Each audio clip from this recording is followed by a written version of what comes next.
오늘 우리가 함께 살펴볼 말씀은 예레미야 애가 3장 19절부터 23절까지 말씀입니다. 예레미야 애가 3장 19절부터 23절까지 말씀, 저랑 한 절씩 보도록 하겠습니다. 제가 19절 말씀 먼저 보겠습니다. 19절입니다. 내 고초와 재난 곧 쑥과 담즙을 기억하소서. 내 마음이 그것을 기억하고 내가 낙심이 되오나 이것을 내가 내 마음에 담아두었더니 그것이 오히려 나의 소망이 되었사옴은 여호와의 인자와 긍휼이 무궁하심으로 우리가 진멸되지 아니함이니이다. 같이 보겠습니다. 이것들이 아침마다 새로우니 주의 성실하심이 크시도소이다. 아멘. 아무래도 신앙의 절정이라고 한다면은 고난을 혹은 고통을 어떻게 견디는지, 어떻게 이겨내는지가 보여준다라고 할 수 있을 것 같습니다.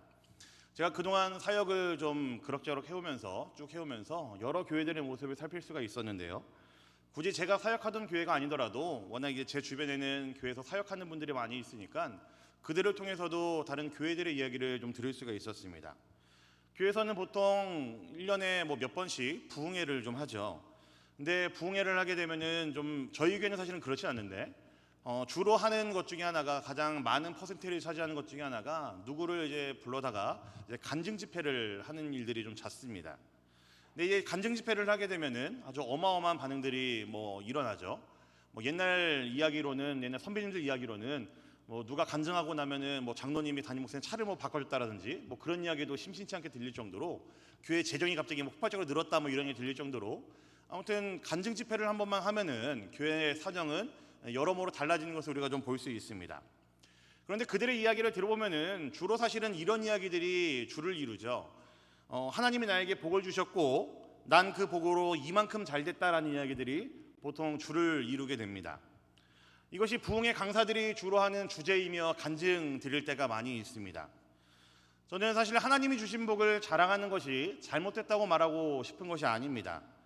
신앙의 어떤 급수를 따지는 것은 좀 문제이긴 하지만, 그래도 나의 잘됨을 갖고 여기저기 자랑하면서 그것이 우리의 주된 간증이 된다고 한다면은 사실 저는 이것은 좀 많이 어린 신앙의 모습이 아닐까라는 생각을 우려는 하고 있습니다.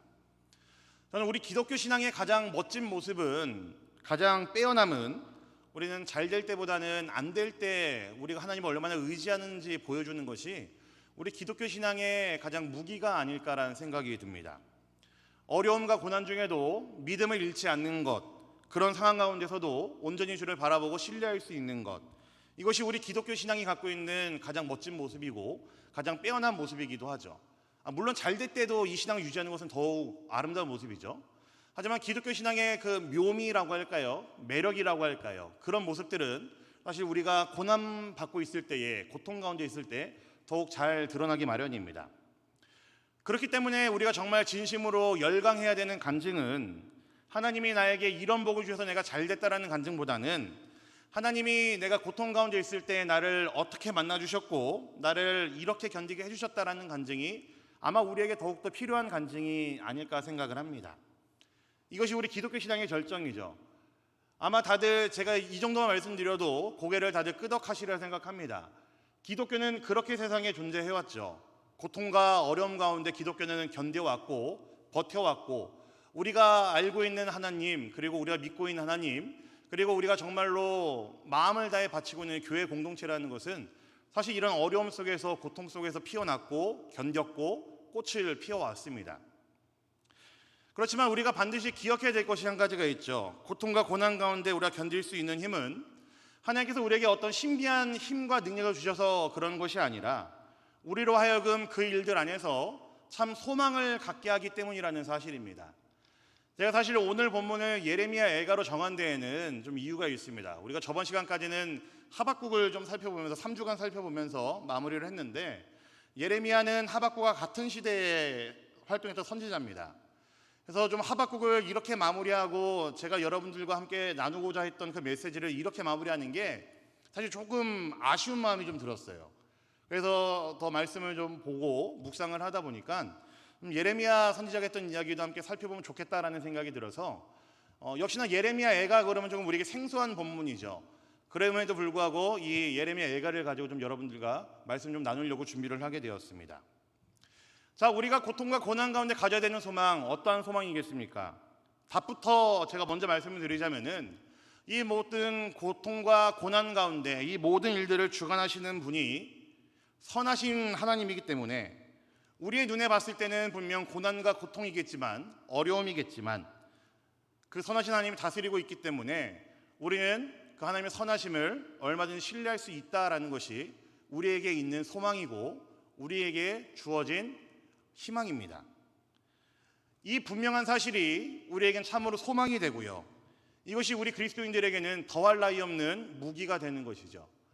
그래서 제가 방금 전에 언급을 했던 것처럼 이 교회는 적어도 이 땅에 2000년 동안 교회가 존재해오면서 말로 닿을 수 없는 고통들을 많이 겪었지만 그럼에도 교회가 없어지지 않고 사라지지 않을 수 있었던 이유는 우리의 믿음의 선배들은 다들 이런 소망을 가지고 있었고 이런 신앙을 가지고 있었고 이 믿음 위에 교회가 세워졌기 때문에 교회는 지금까지도 견딜 수 있는 것이고 소망의 공동체가 될 수 있는 것이죠. 오늘 우리가 읽은 말씀은 예레미야 애가입니다. 예레미야가 이스라엘이 멸망하는 모습을 보면서 그의 조국이 멸망하는 모습을 보면서 슬픔 가운데 젖어 노래하고 있는 것이 바로 예레미야 애가입니다. 시의 형식이고요, 노래의 형식입니다. 예레미야는 방금 제가 말씀드린 것처럼 남유다 왕국의 그 멸망을 봐야만 했던 선지자였습니다. 그가 꽤 오랜 시간 동안 남유다에서 활동했던 선지자라는 것을 알 수가 있는 것이 무려 5명이나 되는 왕을 그는 직접 모셨고 그 5명의 왕에게 끊임없이 하나님의 메시지를 선포해 왔습니다. 하지만 그럼에도 이 왕들은 그 이야기를 듣지 않았고 하나님께서는 결국 남유다를 바벨론에 의해서 586년도에 멸망을 시키시죠. 자신이 사랑하는 조국의 멸망을 보기 싫어서 밤이나 낮이나 외치고 다녔던 것이 예레미야입니다. 사실 하박국과는 조금 모습이 다르죠. 하박국은 하나님께 직접 가져가서 대들었던 사람이라고 한다면은 예레미야는 자신의 조국에 닥칠 그 심판이 두려웠기 때문에, 걱정됐기 때문에 자신의 나라 곳곳을 돌아다니면서 심판을 이야기했고 사람들의 회개를 촉구했던 선지자였습니다. 그런데 그의 피나는 노력에도 불구하고 남유다는 죄악에서 돌이키지 못하고 결국 멸망하게 되었죠. 자, 그렇다면 여러분, 예레미야가 그 5명의 왕을 모시면서까지 계속해서 말씀을 전했고 회개를 촉구했는데 그 예레미야 선지자가 자신의 조국 폐허가 된 예루살렘을 보면서 느꼈을 감정이 과연 무엇이었겠습니까? 다들 짐작이 가능하시죠? 고통, 말할 수 없겠죠. 슬픔, 참담함, 허무함, 비참함, 이런 류의 감정들을 아마 종합선물 세트처럼 예레미야는 느꼈을 겁니다. 그렇기 때문에 오늘 우리가 읽은 성경에서 말하고 있는 것처럼 예레미야 애가라는 그 이름 자체가 담고 있는 것, 예레미야의 슬픈 노래라는 것이 딱 들어맞습니다. 이 성경이 우리나라 말로 하면은 슬픈 노래라는 이름을 갖고 있는 애가지만 이 애가라는 이름을 갖게 된 이유가 있습니다. 물론 이런 배경적인 이유이기도 하지만요, 예레미야 애가 1장과 2장, 4장을 보시면요, 그 장들을 시작할 때에 에카라는 단어로 시작을 합니다. 예레미야가 느꼈던 감정을 그는 이제 시를 써내려가면서 제일 먼저 에카라고 외치면서 그 시들을 시작을 합니다. 그래서 그 에카라는 그 이름을 따서 그 우리나라만 아니죠, 한자 병음을 따서 슬픈 노래라는 한자 병음을 따서 에카를 애가로 바꿔서 예레미야 애가라고 이름을 짓게 되었습니다. 예레미야가 에카라는 이름을 외치면서 시작을 합니다. 에카라는 이름은요, 이런 뜻입니다. 아이고, 곡소리 날 때 하는 게 바로 에카입니다. 너무나 큰 슬픔을 마주했을 때에 사람이 자연스럽게 나오는 그 반응을 에카라고 이야기를 합니다. 어찌하여, 아이고, 세상에 어쩜 이런 일이. 예레미야가 겪었던 그 상황, 보고 있었던 그 상황, 그 슬픔, 참담함, 고통, 고난, 그 모든 것들을 종합해서 예레미야가 자신의 시를 써내려갈 때에 그는 제일 먼저 에카라고 외칠 수밖에 없었던 것이죠. 혹시 우리 청년들 단장이라는 단어 들어보셨습니까? 단장. 네, 꽃단장 한다 이런 단장 말고요. 그 사자성어에서 말하는 중국 사조에서 이야기하는 가장 큰 슬픔을 이야기할 때 단장이라는 단어가 있습니다. 들어보셨나요 혹시? 네, 아마 익숙하지 않을 수 있어요. 최고의 슬픔을 단장의 슬픔이라는 표현을 종종 사용을 합니다. 이게 어떤 사건에서 나온 말이냐면요, 중국 진나라에 환온이라는 장수가 있었습니다. 근데 이 장수가 배를 군함을 끌고 총나라를 정벌하기 위해서 이제 양자강에 따라서 가고 있었는데, 배니까 당연히 어느 한 군데 모여서 정박을 해야 되잖아요. 정비를 해야 되고. 그래서 정박을 했는데 그 사이에 새끼 원숭이 한 마리가 이 배로 이렇게 올라탔습니다. 그래서 이제 군사들이 그 새끼 원숭이를 데리고 이렇게 놀고 막 장난치다가 배가 그것도 모르고 이제 출발을 해버렸죠. 근데 이미 떠난 배이기 때문에 가다가 중간에 이제 멈출 수는 없고, 이 새끼 원숭이는 배에 타고 있는데 저쪽 멀리에서 이 절벽을 따라서 어미 원숭이가 시끄럽게 울면서 따라오는 거예요, 배를. 근데 당연히 출발한 배는 멈출 수가 없기 때문에 배는 어쩔 수 없이 이제 끝까지 갔습니다. 그러다가 좀 꽤 오랜 시간을 가고 난 다음에 정박을 하게 됐는데, 이제 배가 멈추니까 어미 원숭이가 절벽에서 뚝 뛰어가지고 이제 배로 이제 올라탔죠. 근데 이 어미 원숭이가 참 이상합니다. 올라타자마자 자기 새끼한테 갔는데 미처 다 가지 못하고 어미 원숭이가 죽어버린 거예요. 그래서 환원이랑 그 장수랑 사람들이 보고 있다가 너무 이상해서, 갑자기 죽었다는 것이 이상해서, 요즘 말로는 부검이겠죠. 그 어미 원숭이 배를 한번 이렇게 갈라봤습니다. 왜 죽었을까? 그렇게 팔팔하게 잘 뛰어오고 시끄럽게 뛰어오던 그 어미 원숭이가 왜 죽었을까 하고 배를 갈라봤는데, 어미 원숭이의 그 장기가 말이 아닌 거죠. 온갖 장기들이 전부 이제 갈기갈기 찢겨져 있고 조각조각 나눠져 있는 겁니다. 그래서 환원이라는 장수가 이 어미가 느꼈을 그 슬픔이 이 장기가 정말 끊어질 정도로, 찢겨질 정도로, 조각조각 날 정도로 큰 슬픔이었구나 해서 그때부터 비롯된 말이 바로 단장이라는 단어입니다. 어미가 새끼를 잃어버렸을 때 느꼈을 고통들, 그 슬픔들, 그 어려움들을 이야기할 때 단장이라고 이야기합니다.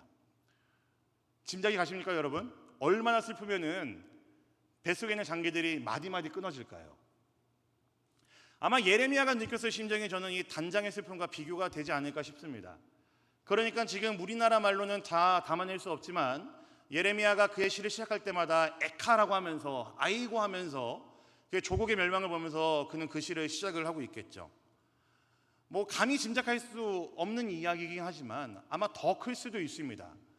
그가 오랜 시간을 들여서 그의 사랑하는 조국을 위해 애써왔고, 그 모든 것이 수포로 돌아가 버렸고, 많은 사람들이 그 야만인 갈대아인들에게 죽거나 포로로 잡혀가고 있는 그 상황, 그 조국에 있는 그 동포들이 전부 다 유린당하고, 우리 하박국에서 살펴봤던 것처럼 유린당하고, 마치 그들의 생명을 그물로 물고기를 그냥 잡아내듯이 별거 아닌 것처럼 여기고 있는 그 상황들을 보면서 아마 예레미야가 느꼈을 슬픔은 더 컸을 겁니다.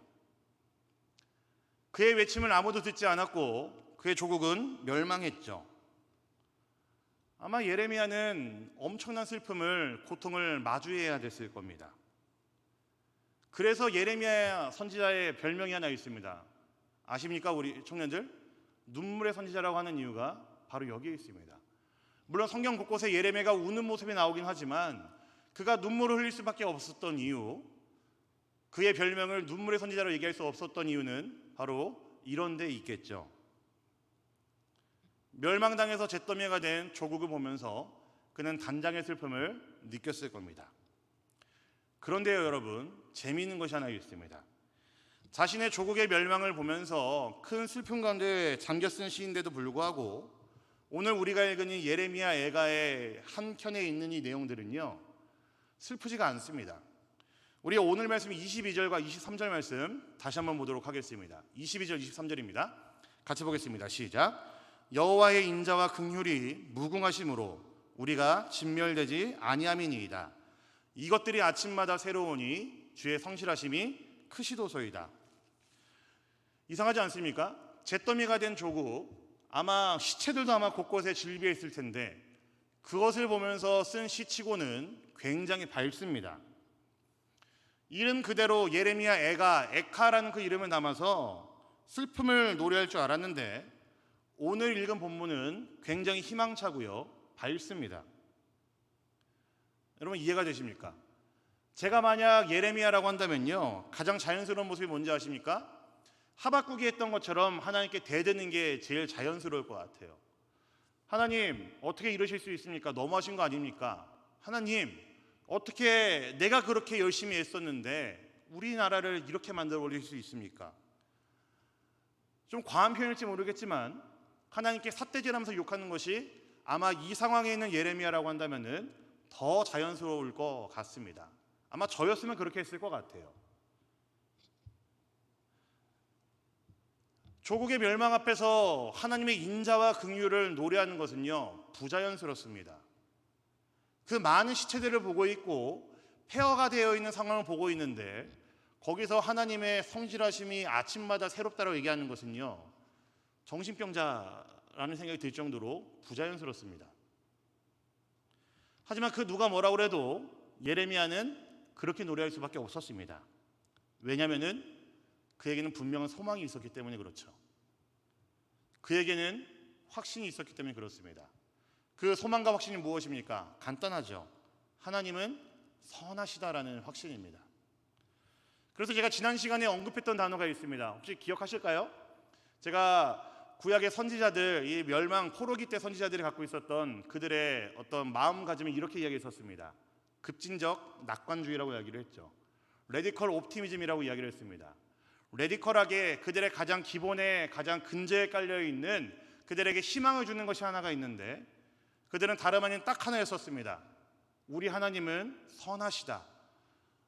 우리 하나님은 선하시기 때문에 하나님이 하시는 그 모든 일은 선하다라는 것이 선지자들이 갖고 있었던 마음가짐이었습니다. 예레미야도 역시나 급진적 낙관주의자였습니다. 아무런 근거 없는 낙관주의가 아니고요, 가장 기본에 가장 근본에 깔려있는 낙관주의, 하나님은 선하시다라는 것에 대한 분명한 믿음, 확신, 소망이 있는 낙관주의였습니다. 그 급진적 낙관주의자 예레미야가 그가 처한 이 참담한 상황을 어떻게 받아들이는지 한번 보세요. 오늘 말씀 19절부터 21절까지 말씀 보겠습니다. 또 같이 한번 보겠습니다. 보겠습니다. 시작. 내 고초와 재난 곧 쑥과 담즙을 기억하소서. 내 마음이 그것을 기억하고 내가 낙심이 되오나 이것을 내가 내 마음에 담아두었더니 그것이 오히려 나의 소망이 되었사오면. 예레미야가 했던 행동이 뭐냐면요, 그에게 다가왔던 그 아픈 기억들, 고통의 시간들을 그가 지금 고백하고 있는 것처럼 하나님께 고백하는 것은 더욱 기억하길 원합니다라는 고백이었습니다.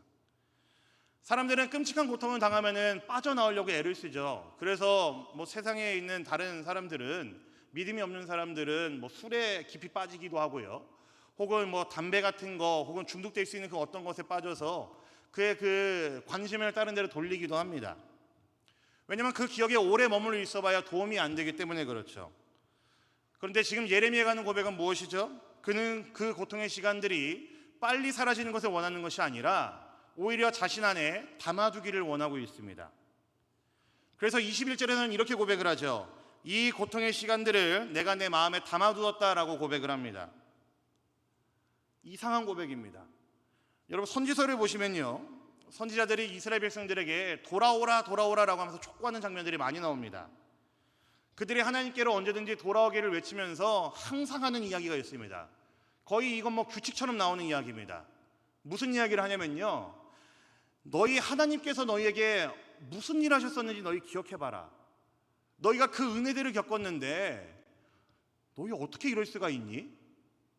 선지자들이 항상 이스라엘 백성들에게 회개를 촉구할 때는요, 하나님이 그들에게 있었던 그 과거의 일들, 기억해야 될 것들을 이야기하면서 항상 촉구를 부르짖죠. 예레미야가 그의 고통의 시간들을 담아둔다라는 이야기가 무슨 뜻이겠습니까? 담아둔다라는 말은요, 씩씩거리면서 내가 그때 무슨 일이 있었는지 기억해야지라고 하면서 적어놓는 것이 아닙니다. 제가 예전에 중2병 걸렸을 때, 사실은 중학교 1학년 때 초였던 것 같은데, 그 비망록이라는 단어를 제가 어디서 주워 들어가지고, 좀 제가 되게 문학소년 좀 비슷한 그런 느낌이 있었거든요. 그래서 제가 비망록을 제가 나름대로 작성을 했었어요. 중학교 1학년 때. 그런데 그런 걸 작성했었죠. 창피하네. 괜히 얘기한 것 같아가지고. 누가 나한테 나쁜 말을 했다, 그럼 적어놓는 겁니다. 엄마가 나한테 얼마를 주셨는데 세뱃돈을 다 안 주시고 그냥 갖고 가셨다, 그런 거 적어놓는 거예요. 그래서 그거를 제가 요 책은 아닌데 몇 년 뒤에 좀 봤는데, 와, 못 보겠는 거예요. 그거를 별 말도 안 되는 것들 막 적어놨어요. 안 좋은 기억들을 적어놓는다고 해서, 마음에 새긴다고 해서 예레미야가 담아둔다는 표현을 쓴 것이 절대로 아닙니다. 오히려 여기서 말하는 담아둔다라는 이야기는요, 되돌린다라는 이야기, 다시 한번 확인한다라는 그 의미를 가지고 있습니다. 왜 예레미야가 그의 고통의 시간들을 담아둔다고 표현을 했을까요? 다른 사람들은 어떻게 해서든지 고통의 기억들을 잊기 위해 새겨둔다라고 하면은 우리는 이해할 수 있겠는데, 예레미야는 그 발버둥 쳐야 되는 그 고통의 시간들을 오히려 그는 자신 안에 담아두겠다라고 이야기를 한다라는 거죠. 왜 그런가 하면은 예레미야에게 있어서 고통의 시간들은, 그가 겪었던 그 절망적인 상황들은, 그 힘든 시간들은 오히려 그에게 있어서 어려움과 고통만 주는 것이 아니라 하나님의 선하심을 경험하는 시간이었고, 하나님이 얼마나 크신 분인지를 경험하는 시간이었고, 그 선하신 하나님을 만날 수 있는 시간이 바로 그가 겪었던 고통의 시간들이었기 때문에 예레미야는 그 시간들을 담아둔다라고 표현을 하고 있는 것이죠. 오히려 예레미야는 고통의 시간들을, 그 순간들을 자신 안에 담아두고 되돌이켜서 보시면서 확인하면서 하나님이 자신의 삶에서 어떻게 선하신 분이었었는지, 얼마나 선한 하나님이었었는지를 계속해서 확인하겠다라는 이야기입니다. 여러분, 이 이야기가 아무런 감흥이 없으시죠? 조금만 생각해 보시면요, 진짜 무시무시한 이야기입니다. 누군가에게는 고통의 순간들이, 고통의 시간들이 우리 그리스도인들에게는 하나님의 은혜를 다시 한번 새기는 시간이 된다라는 이야기예요. 누군가에게는 처절하고 당장 도망치고 싶은 그 순간들이, 그 시간들이 우리 그리스도인들에게는 하나님의 살아계심을 한 번 더 발견하는 시간이고, 하나님의 살아계심을, 선하심을 다시 한번 깨닫는 시간이, 고통의 시간들이 될 수 있다라는 이야기이죠. 우리 그리스도인들만이 갖고 있는 무기가 저는 여기에 있다고 생각합니다. 우리가 하나님을 찬양할 수 있는 거, 말씀 드릴 수 있는 거 너무나 중요하고 맞지만, 저는 우리 그리스도인들이 세상에서 보여줄 수 있는 가장 최고의 무기는요, 고통의 순간을 우리는 은혜의 순간으로 바꿔서 즐길 수 있고, 우리 안에 새길 수 있고, 오히려 그 시간을 우리는 하나님의 살아계심을, 선하심을, 광대하심을 경험하는 시간으로 만들어갈 수 있다는 것이 우리 그리스도인들의 가장 큰 무기이고 묘미라고 생각을 합니다. 그의 창자가 끊어질 것만 같았던 절망적인 상황이었지만, 단장의 슬픔, 다른 데서 찾을 필요 없이 예레미야가 겪고 있는 상황이 바로 단장의 슬픔의 그 상황이었지만, 그가 그럼에도 계속해서 붙잡고 있었던 소망이 있었다라는 거죠. 그 소망의 정체를 우리 오늘 말씀에서 이렇게 이야기를 하죠. 아까 읽었던 말씀입니다. 오늘 말씀 22절, 23절 말씀 보겠습니다. 같이 보겠습니다. 시작. 여호와의 인자와 자비가 무궁하심으로 우리가 진멸되지 아니함이니이다. 이것들이 아침마다 새로우니 주의 성실하심이 크시도소이다. 여호와의 인자와 자비가 무궁하다라고 고백을 하고 있습니다. 여러분, 근데 이 말씀이 조금 밋밋하게 다가오죠. 성경에 곳곳에 나와 있는 표현이니까요. 근데 원어 그대로 의미를 살리면 이렇습니다. 여호와의 인자와 자비는 영원히 변하지 않고 영원히 끝나지 않는다. 영원히 계속된다. 이 의미입니다. 하나님은 선하시다. 영원히 선하시다. 하나님의 선하심은 영원히 계속된다. 왜냐하면 하나님은 선하시니까. 좀 말도 안 되는 문장인 것 같지만 예레미야가 얘기하고 있는 것은 바로 그겁니다. 하나님의 인자와 자비는 영원하다. 하나님의 인자와 자비는 영원히 끝나지 않는다. 하나님은 선하시기 때문에 그의 선하심은 계속된다. 그가 갖고 있었던 소망의 근거는 바로 여기에 있습니다. 오늘 우리가 읽은 말씀 그 자체로도 조금만 더 여러분들 묵상해 보시면 큰 위로가 되리라 생각을 합니다. 근데 여기서 우리는요, 한 발자국 더 나갈 수 있습니다. 23절에 보면은 더 위로가 되는 말씀이 여기에 있죠. 고통 가운데서도 고백할 수 있는 그 하나님의 인자와 자비, 선하심이 왜 우리에게 소망이 되는가? 그 이유는 영원히 변하지 않기 때문입니다. 1년, 2년, 10년, 100년 하다가 그만 끝나는 것이 아니라 하나님의 영원하신 속성에 따라서 그 인자하심, 자비하심, 선하심이 영원히 계속될 것이기 때문에 우리에겐 위로가 될 수밖에 없죠. 23절에 보시면요, 주의 성실하심이라는 단어를 이제 성경 원어에서는 에무나라고 이야기를 합니다. 에무나라고 이야기를 합니다. 이 단어가 뭐냐면요, 방금 말씀드린 것처럼 그대로입니다. 변함이 없는 신실함, 충성스러움이라는 단어를 가지고 있습니다. 근데 이 에무나라는 단어가 성경에 곳곳에 등장을 하는데 제일 처음 등장했던 곳이 어딘가 하면요, 출애굽기 17장에 제일 먼저 등장을 합니다. 한번 말씀 보실래요? 출애굽기 17장 12절 말씀입니다. 같이 한번 보겠습니다. 출애굽기 17장 12절 말씀 같이 볼게요. 시작. 모세의 팔이 피곤함에 그들이 돌을 가져다가 모세의 아래에 놓아 그가 그 위에 앉게 하고 아론과 홀이 한 사람은 이쪽에서 한 사람은 저쪽에서 모세의 손을 붙들어 올렸더니 그 손이 해가 지도록 내려오지 아니한지라. 지금 마지막 말씀만 띄워주실래요? 여러분, 지금 우리가 읽은 이 말씀 사실은 이제 선뜻 다가오지 않죠. 지금 읽은 이 말씀에서 에무나라는 단어가 어디에 있을 것 같습니까? 제가 방금 성실하심이라는 단어가 에무나라고 말씀드렸는데요, 출애굽기 17장에 지금 이 모세가 아론과 홀과 함께 전쟁 가운데 있을 때에 에무나라는 단어가 똑같이 사용되었습니다. 어디에 있을 것 같으십니까? 진짜 가능하세요? 에무나라는 단어가 어디에 있냐면요, 요겁니다. 손이 내려오지 아니한지라는 단어가 에무나입니다. 변하지 않는다, 붙들고 있는다, 성실하다라는 단어입니다. 하나님의 인자와 자비는요, 그의 하나님의 선하심은요, 내려오지 않습니다. 마치 옆에서 손을 꽉 붙들고 있는 것처럼 그 자세 그대로 유지하게 하고요, 변하지 않는다는 것을 이야기합니다. 우리의 팔을 끝까지 붙들고 계시면서 그것이 우리에게는 이루 말할 수 없는 고통 가운데 있다 할지라도 끝까지 우리를 붙들고 있는 것을 우리는 에무나라고 이야기를 합니다. 하나님의 성실하심은요, 팔이 떨어지지 않을 정도로 옆에서 붙들고 있는 것을 하나님의 성실하심이라고 이야기를 합니다. 변하지 않죠. 하나님이 붙들고 있으니까 내려오지 않습니다. 하나님은 그 상황을 변하지 않게 유지하고 계시고 붙들고 계시고 그의 선하심을 계속해서 보이신다라는 이야기입니다. 절대로 변하지 않습니다. 그래서 신실하다라고 이야기를 합니다. 우리가 말씀을 듣거나 진리 앞에 반응할 때에 우리가 하는 표현이 있잖아요. 두 글자 이렇게 이야기하죠. 뭐라고 얘기하죠? 아멘 합니다. 아멘이란 뜻이 뭔지 아세요, 여러분? 네, 진실로 그렇습니다. 네, 반드시 그럴 겁니다 라는 것이 바로 아멘이라는 단어가 갖고 있는 의미입니다. 근데 여러분, 아멘이라는 단어도요, 이 에무나에서 나왔습니다. 우리가 고백하는 것도 그렇고 하나님께서 우리에게 행하시는 일도 그렇고 우리가 고통 가운데 소망을 줄 수밖에 없는 이유는 우리 하나님은 에무나이기 때문에 그렇습니다. 변하지 않으십니다. 신실하십니다. 영원히 그의 선하심은 끝까지 지속되고요, 그 선하심이 우리에게 있음을 이야기하고 계시죠. 우리가 고통 중에 의지해야 되는 것, 우리가 바라봐야 하는 것은 바로 이 변하지 않는 하나님의 선하심입니다.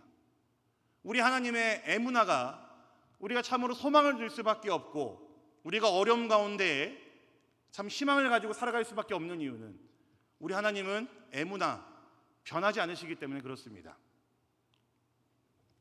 우리가 고통과 고난 가운데 있다는 것은요, 하나님의 은혜에 더 민감하게 반응할 수 있다는 이야기로 바꿔도 될 것 같습니다. 제가 여러분들의 상황과 상황에 공감을 못해서 그러는 게 아니고요, 우리가 성경을 보고 마주할 때마다 그에 담겨있는 메시지들을 볼 때마다 사실 우리는 진실로 그렇게 고백할 수밖에 없지요. 오늘 우리가 읽은 말씀을 기록한 예레미야 선지자가 바로 그랬습니다. 그는 자신이 처해 있는 그 참담한 상황, 단장의 슬픔을 느끼고 있는 와중에도 그의 시에, 그의 노래에 이렇게 고백을 합니다. 하나님은 선하십니다. 변하지 않으십니다. 하나님은 에무나, 참으로 신실하신 하나님이다라는 고백을 예레미야 선지자는 하고 있습니다. 여러분, 신약에도 보면요, 이것과 굉장히 비슷한 고백이 하나 있어요. 사도 바울이 했던 고백인데 로마서 8장 28절 말씀 보시면 이런 말씀이 있습니다. 우리 같이 한번 볼까요? 보겠습니다. 시작. 우리가 알거니와 하나님을 사랑하는 자, 곧 그의 뜻대로 부르심을 입은 자들에게는 모든 것이 합력하여서는 이루느니라. 사실 새 번역은 이 합력을 협력이라고 번역을 하고 있긴 한데 아마 이 문맥상, 그리고 로마서 8장 28절에 있는 그 단어의 의미를 생각했었을 때는 사실 여기서는 협력이 아니라 합력이 더 맞는 것 같습니다. 협력이란 뜻이 무엇이죠? 작은 힘이 더해지고 더해져서 큰 힘이 되는 것을 협력이라고 이야기를 합니다. 그냥 더 큰 힘이 되어간다는 의미가 바로 협력이죠. 근데 합력은 조금 다릅니다. 합력은요, 힘의 크기뿐만이 아니고 목적과 방향까지 고려한 개념이 합력이라는 단어의 의미예요. 그냥 단순히 작은 힘들이 모여서 커진 것에서 끝나는 것은 협력인데, 합력은 이 작은 힘이 더해진 그 큰 힘이 목적과 방향이 한쪽을 향하고 있고 바라보고 있는 그 상태까지 이야기하는 것이 합력이라는 단어가 갖고 있는 의미입니다. 왜 제가 협력보다는 합력이 맞다고 했는지 짐작이 되십니까? 로마서 8장 28절에서는 그 합쳐진 그 힘들의 분명한 목적을 이렇게 이야기를 하죠. 28절 말씀에 이렇게 되어 있습니다. 하나님의 선이라고 이야기를 합니다. 정리하자면은 선하신 하나님이 하나님의 선하신 목적을 위해 선하신 계획을 이뤄가시기 위해서 모든 것을 합하게 한다는 의미입니다. 모든 것에는 우리의 고통과 고난도 포함되고요. 우리가 즐기는 모든 기쁨과 즐거움도 그 안에 포함이 되겠죠. 하지만 중요한 것은 우리의 고통과 고난도 그 안에 포함이 된다는 이야기입니다. 지금 당장 우리의 머리로는 이해할 수 없는 일들이 많이 있죠. 누군가에게 말할 수 없는 그런 참담한 일을 겪고 있는 사람들도 분명히 많이 있을 겁니다. 하지만 그럼에도 우리가 진실로 고백할 수 있는 것은, 우리가 참으로 고백해야 되는 것은, 우리는 그 너머에 있는 하나님의 선하심을 볼 수 있어야 된다는 이야기입니다. 우리는 그 너머에 하나님의 선하심이 있다는 것을 기억해야 된다는 겁니다. 우리 한 사람 한 사람을 살피시는 하나님께서 이 교회를 사랑하지 않으실 리가 없죠. 하나님의 선하신 계획은 교회뿐만이 아니고 우리 모든 사람들 한 명 한 명에게 분명히 있을 것은 분명합니다. 하나님은 변함없이 선하십니다. 우리를 향한 그 사랑을 절대 포기하지 않으시는 하나님이십니다.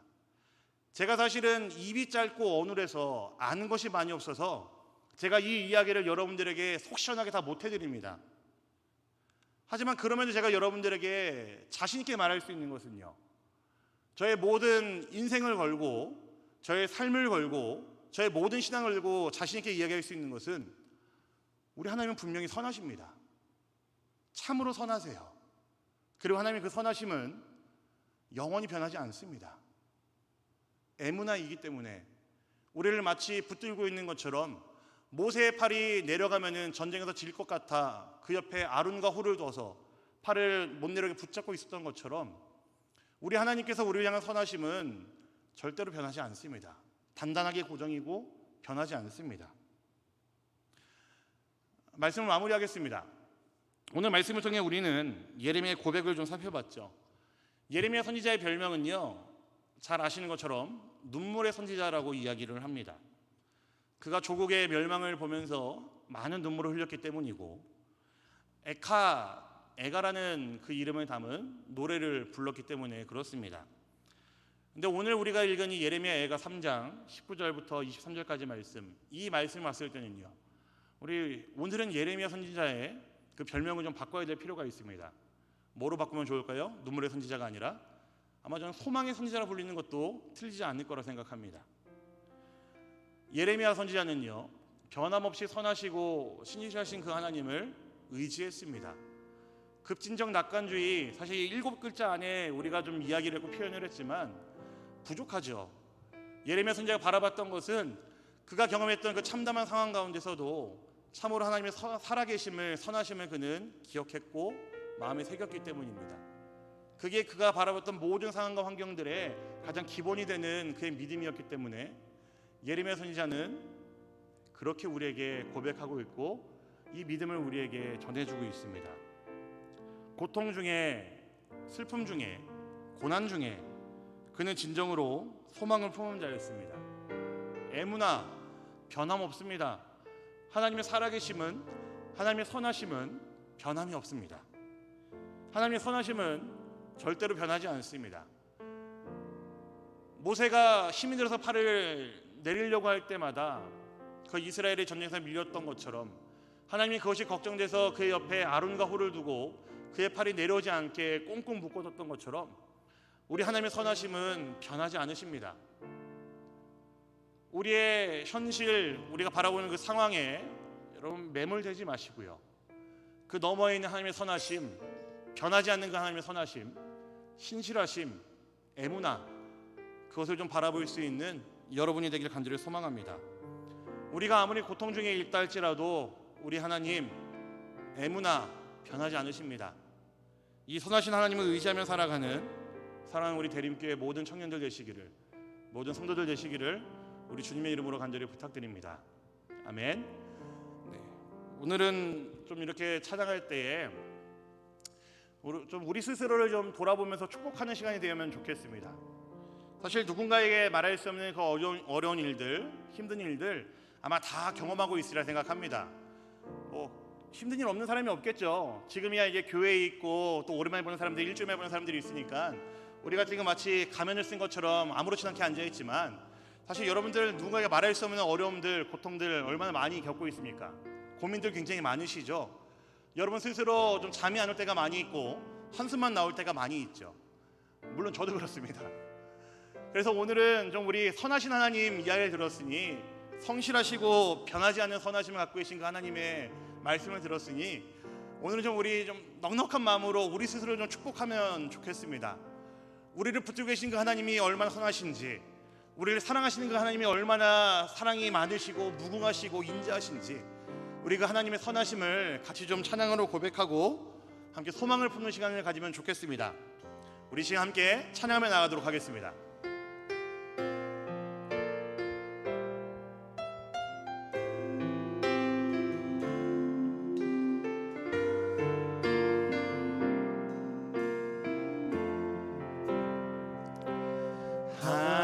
하나님은 너를 만드신 분, 너를 가장 많이 알고 계시며, 하나님은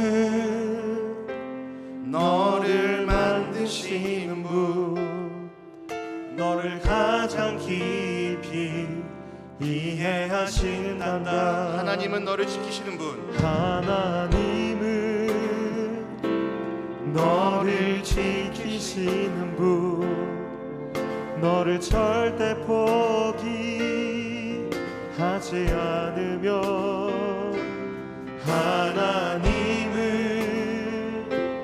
너를 지키시는 분, 너를 쉬지 않고 지켜보신단다. 그의 생각, 그의 생각 셀 수 없고, 그의 자비 무궁하며,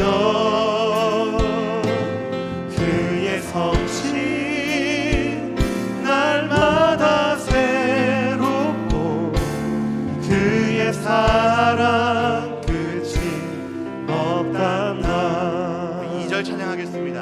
하나님은 너를 원하시는 분, 하나님은 너를 원하시는 분, 이 세상 그 무엇 그 누구보다 하나님은 너를 원하시는 분, 너와 같이 있고 싶어 하신단다. 하나님은 너를 인도하는 분, 하나님은 너를 인도하는 분, 광야에서도 폭풍 중에도 하나님은 너를 인도하는 분, 푸른 초장으로 인도하신단다. 이렇게 고백할 수 있습니다. 그의 생각, 그의 생각 셀 수 없고, 그의 자비 무궁하며, 그의 성실 날마다 새롭고, 그의 사랑 끝이 우리 한 번 더 고백하겠습니다. 그의 생각 셀 수 없고,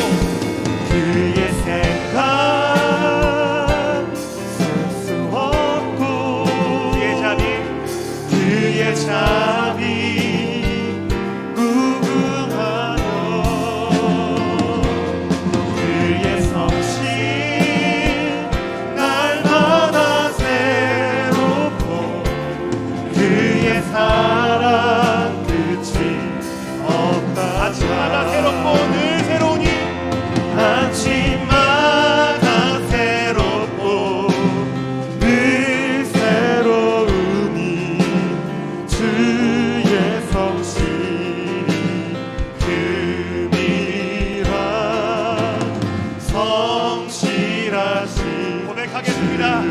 아침마다 새롭고 늘 새로우니 아침마다 새롭고 늘 새로움이 주의 성실이 큽니다.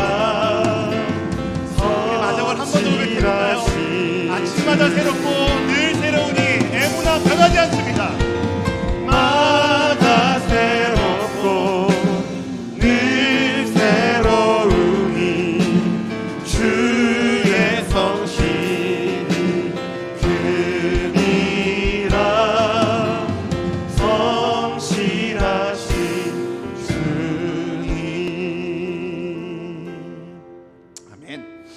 우리 시간 함께 말씀 기억하면서 기도하겠습니다. 우리 하나님 에무나 성실하십니다. 신실하시고요, 선하시죠. 그리고 그것이 변하지 않으신 하나님이십니다. 그 하나님의 은혜를 기억하시면서 이 시간 함께 기도하며 나아가는, 소망 가운데 기도하며 나아가는 우리가 되길 원합니다. 우리의 고통, 고난, 어려움들 눈 돌리지 아니하시고 선하게 인도하실 그 하나님, 그리고 그것이 그저 없어지는 경험들이 아니라 그 모든 것들을 통해 더욱더 아름답고 더욱더 선하신 그 역사를 이루어 가실 그 하늘아버지의 은혜를 기억하시면서 이 시간 나의 상황들, 나의 어려움들, 나의 마음들 모두 다 주 앞에 고백하시면서 그 하나님의 은혜를 기대하시면서 이 시간 기도하며 나가기를 원합니다. 함께 기도하겠습니다.